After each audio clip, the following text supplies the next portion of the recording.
I'm Christy Little-Jones, and this is my husband, Adrian. Welcome to the Marriage Playbook.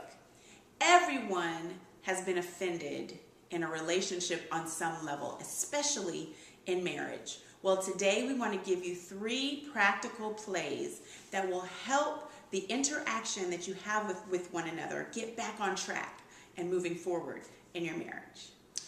When you think about offense, I want you to think literally of a fence. You think about one of those big 6-foot fences with the wooden slats on them. When you offend someone, it's like you take a hammer and drive a 10-penny nail into that fence.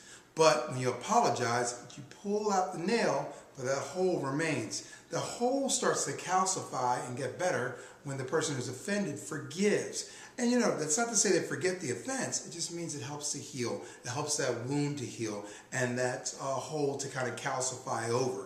But when you use those 2 components together and you, 1, apologize and 2, forgive, it's like you tear away that slat with the holes in them and you put up a new slat and you have a fresh slate or a fresh slat to start out new with. So think about that when you think about the process of 1, offending, apologizing, and forgiving. That's good. So your plays this week. 1, if you are the one who did the offending, own up to the fact that you just hurt the closest person to you and just apologize. It's really, really hard for many people to say, I'm sorry. But those are the most important words that you can ever say when you have offended someone. Very good. So play number 2. Whether you did the offending or you're the one who was offended, typically that requires a period of separation from each other.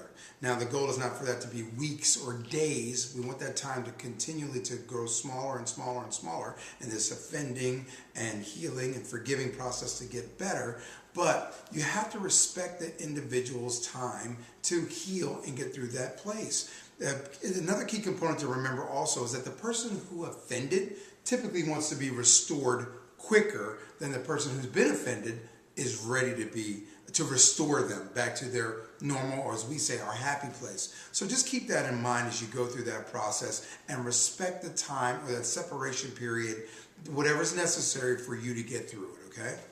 That's good. Play number 3. And number 3 is come together and talk face to face.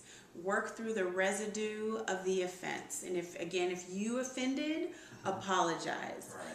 If you are the one who actually received the offense, offer your forgiveness and make sure that you tell your spouse, I forgive you. Don't bring it up again, but just really sincerely forgive. It's a hard task to do, but so many people really live based on their emotions. And so move the emotions aside, think about your marriage, think about your children, and also embrace and remember the moment and the experience when you said, I do. Those are your plays this week. Go out and run them. And run them well. See you next time.